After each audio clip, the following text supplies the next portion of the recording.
Gangster, we do that better than anybody. I bet you got it twisted, you don't know who to trust. So many player hating niggas trying to sound like us. Say they ready for the front, but I don't think they know it. Straight to the depths of hell is where them cows going. Well, all you still down, nigga, holler when you see me. And let these devils be sorry for the day they finally free me. I got a caravan of niggas every time we ride, hitting motherfuckers up when we pass by. Until I die, live the life of a boss player. Cause even when I'm high, fuck with me and get crossed later. Senator Trillanes, welcome to the show, sir, and thank you so much for your time.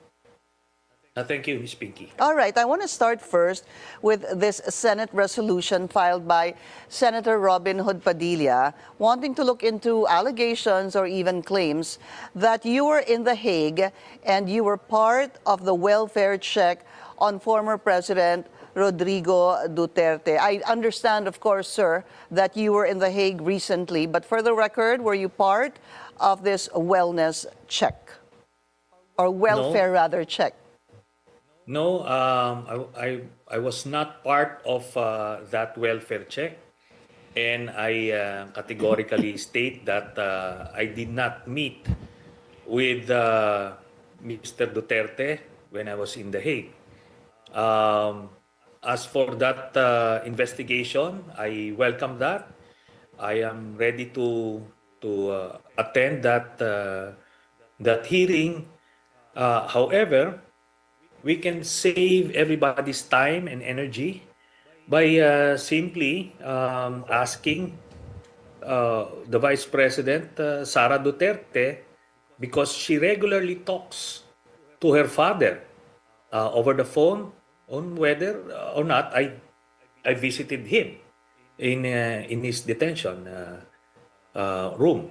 So they can easily clarify all these questions through that. And would you have any reason even to visit him? Because I understand they're quite strict over there. It's really just family and lawyers who can visit the former president. However, also, of course, members of the embassy or the consulate can do a visit or even conduct a welfare check on the former president. Yes, they can visit Mr. Duterte, and but it's limited to the relatives, lawyers, and even spiritual advisors. Okay. But they would have to get his consent on whether he wants to be visited.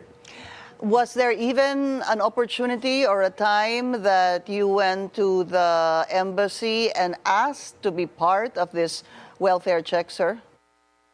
No, I didn't. I didn't even try because I'm not even interested in visiting Mr. Duterte. That's the whole point. Okay. However, when I was there, I was able to get credible information that the complaints of VP Sara about Mr. Duterte being found unconscious on at least 3 incidents, these are not true, and it's easily verifiable by the custodians of the ICC detention center because they have CCTV cameras there, they have custodians there, orderlies there, and there's a medical team available inside the detention facility. And even Mr. Duterte himself, through the wife, Mrs. Zimmerman, is claiming that none of these incidents cited by VP Sara ever happened. So it's all a lie. So you're saying, sir, that there is no truth to that report that the former president was found unconscious on the floor in his or around his detention room? Yes. And how did you know that, sir? That information, that was the information I got from the people I spoke with at The Hague. All right. So was it mere, I guess, Senator Trillanes, mere coincidence that there was a welfare check And at the same time, you were there also in The Hague, and I guess they put two and two together. Ganun ho kaya yun? Probably, probably. But I think well, there are two assertions. First, that he has a cognitive decline. That's why they made a motion to postpone the confirmation of charges hearing last September 23. I think that one was clearly an alibi thought out at the last minute by the defense to precisely delay it, because based on the information we were getting at the camp of the Dutertes, they were given the information that Sara would be installed as president during the September 21 rallies. They were so confident that she would be in power soon. That's why they wanted to delay the proceedings. So they came up with that cognitive decline. Then the other assertion is that Duterte suffered from a few bouts of whether it's fainting or whatever. I think that was made to draw sympathy from their political base and rile them up and try to project that he's being treated inhumanely as a basis for their interim release request. So there are two motions that somehow overlap. Let's talk about that, what you first said, the 2 points that you mentioned. The first point you mentioned was a cognitive decline or the cognitive impairment that was used by the defense, Attorney Kaufman, in delaying or at least hindi ituloy yung sinabi mo nga confirmation of charges which was set last September 23. But I think the motion of Attorney Kaufman was made obviously weeks before the September 23 confirmation of charges. If I'm not mistaken, sir, it was around mid-August po ginawa itong postponement ng confirmation of charges. So are you saying that noon pa lang, nung August, mid-August pa lang, ay there was this theory or this suspicion that come September 21, the rally, they will catapult Vice President Sara Duterte to power? Okay. First and foremost, it's in their interest to delay the confirmation of charges hearing because they didn't have any evidence to defend Mr. Duterte. The prosecution was already prepared to start the trial, but the defense obviously is not because they know that the charges are true. So they're coming up with these delaying tactics. But yes, they were the plans to oust the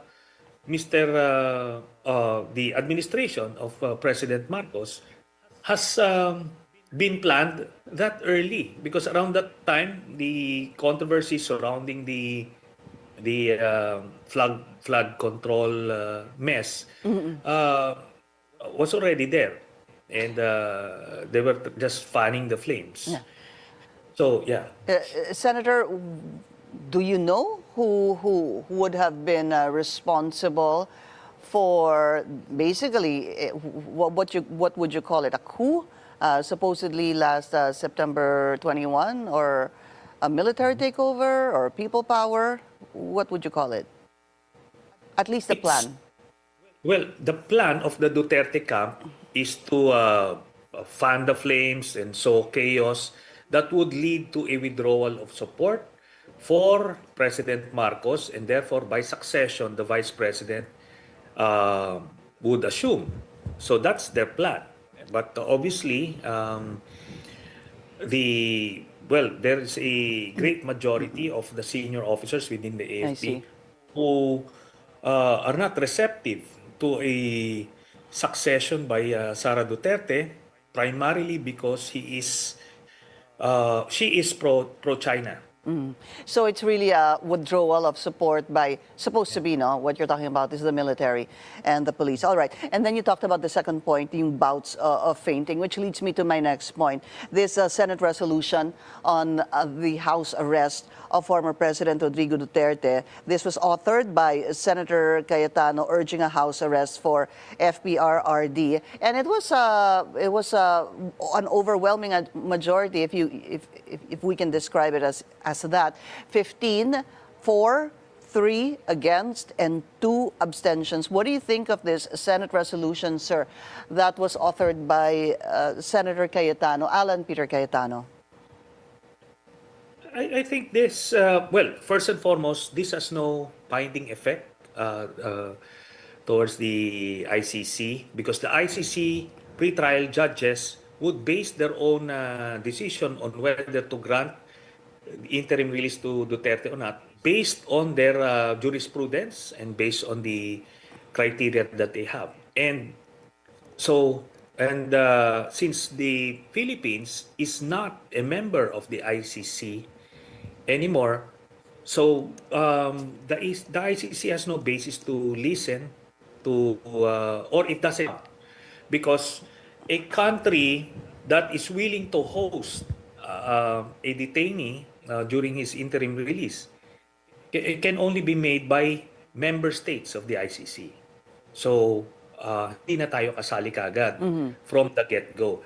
Kaya, I am inclined to believe that this resolution is more for the domestic audience. It's for the Duterte base, and for the senators themselves, they're signing up. Ang audience naman nila dito is si Sara.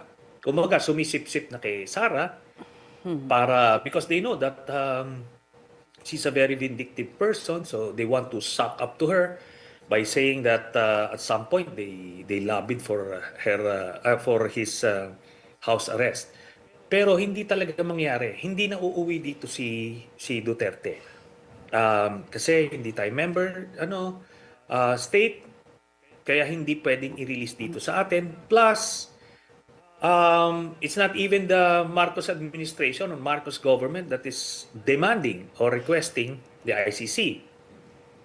Tapos, doon mismo sa conditions or criteria for an interim release, hindi rin papasok si Duterte kasi talagang para sa ano lang siya for the minor offenses. Yung mga detainees na may minor offenses. Wala ni isa doon sa mga previous na nabigyan ng interim release, Crimes against humanity. Yeah. O principal sa isang heinous crime like crimes against humanity. Yeah.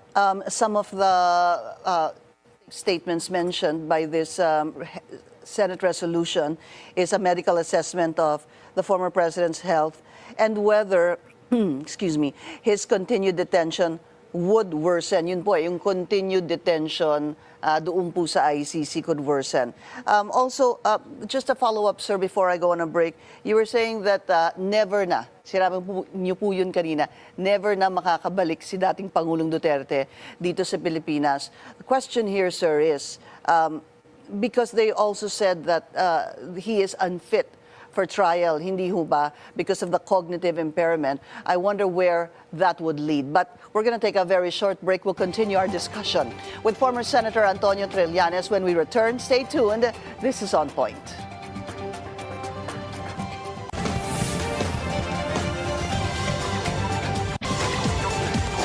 Welcome back. Still with us, former Senator Antonio Trillanes.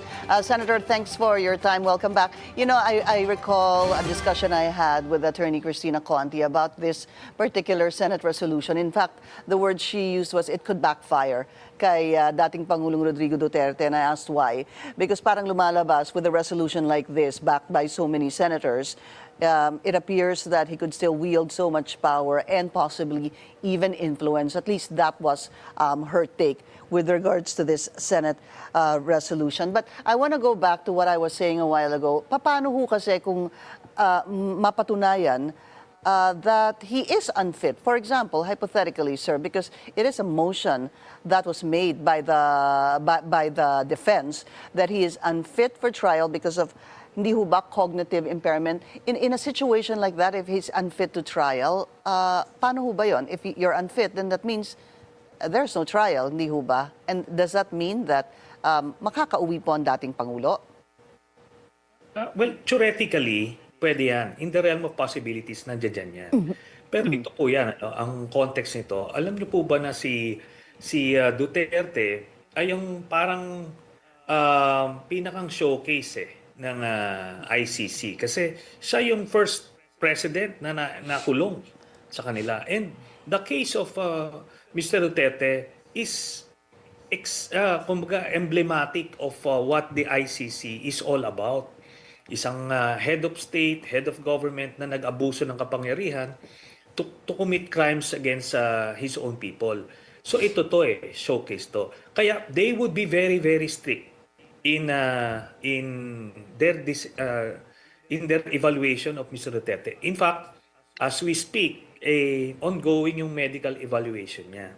Hindi ito pwedeng isang psychiatrist o psychologist lang from the defense ang magbibigay ng ganong statement.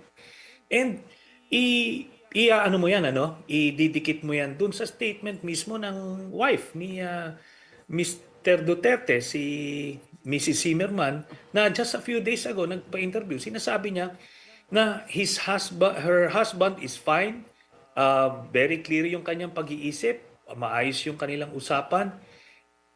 So paano nila maibabangga yun dun sa mga assertions nila about cognitive impairment and etc. Kaya malabo yan. And sabi ko nga, based on the information I got, talagang hindi ito hindi mabibigay sa kanya interim release at matutuloy yung confirmation of charges hearing, therefore matutuloy yung trial. Senator, you're talking yes. about the confirmation of charges. As we mentioned a while ago, that was supposed to be set for September 23. September 23. Any information kung kailan marireset ito? At least a month that you would possibly know. Sabi nyo kasi siguradong matutuloy yung confirmation of charges. And because you're saying that, any information on when this will be reset? Most likely November. Okay? So not to preempt the findings of the medical panel na nag-evaluate sa kanya, pero assuming mabigyan siya ng medical clearance, magre-resume yan sa November. So yun ulit. Ngayon, they will be running out of alibis. And even assuming merong indications ng cognitive decline, which happens to people with advanced age, pero I am sure meron silang medical facility na i-evaluate siya continuously. Hindi pwedeng one go lang yan, then okay, release ka na. No. Okay. It will be a very, very long process. Yeah, because what I'm actually wondering right now is that was the defense's motion, di ho ba? Sila po ang nagsabi na may cognitive impairment. Hence, the question begs na meron ho bang magiging ICC-accredited doctor to look into the well-being of the former president and even the prosecution. I understand, of course, the prosecution also wants their own doctor to look into the mental and yung physical well-being of former President Rodrigo Duterte. Any idea, sir, if meron na pong ICC-accredited na doktor, a team of doctors na tiningnan na po siya, and also doctor from the prosecution? As I mentioned earlier, as we speak, he is being evaluated by a panel of medical specialists. Okay. And that evaluation, once terminated, they will be giving a recommendation to the ICC pre-trial chamber so that they'd be making that decision based on that. Yeah. Okay. Any idea, sir, kung papayagan din po yung prosecution na magtalaga ng sarili nilang doktor to look into the well-being rather of the former president? No. Ito na, yung medical experts na in-appoint came from the pre-trial chamber para neutral. Got it, sir. Hindi neither prosecution Okay. or defense. Senator Sonic, where is Rowena Garma? Is she going to testify against the former president as well? Yes, she is in a safe place at the moment, and she will testify against Duterte, and also she's part of the build-up of the case against Mr. Bongo. Mr. Bongo, Senator Yes. Bongo. Yes. She initially went to Malaysia, didn't she, sir? Yes. Would you be able to share with us what she did there? And She Go ahead, already left Malaysia, and let's just say that she's being processed by the team of investigators of the ICC. I see. Doon po sa Malaysia? No, no. No, She no. has already left I see. Malaysia. Okay. But sir, can you give us more information? You were saying that she's there to serve as witness or to testify against, would these, my words be correct, against Senator Bongo, sir? Bongo and Duterte. Silang dalawa po. What will she say about Senator Bongo? About the whole setup, that there are two branches. The Mr. Duterte set the policy. So, yung war on drugs, Yeah. killing suspected drug addicts, pushers, and the killing of the ninja cops and yung mga karibal, business rivals nung drug lord nila na si Michael Yang.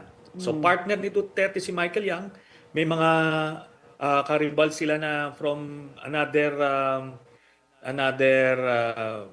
what's this syndicate, another triad. So yun yung pinapatay nung branch ni Bongo. Si Bato, siya yung pagso ng general chaos. War on drugs.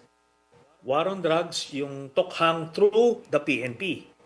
Si Bongo, sa kanya yung branch na yung special operations na tinitira yung mga ninja cops na hindi kasama sa sindikato nila, na distributor ng ibang drug lords, na karibal ng drug lord partner nila na si Michael Yang. I see. And this is, ito po ay patotohanan ni Garma. Yes. So yan yung binuo nila na grupo na death squad sa national level. Parang ano nga dito is si Garma is the Las Cañas of the Davao Death Squad. Parang ganon.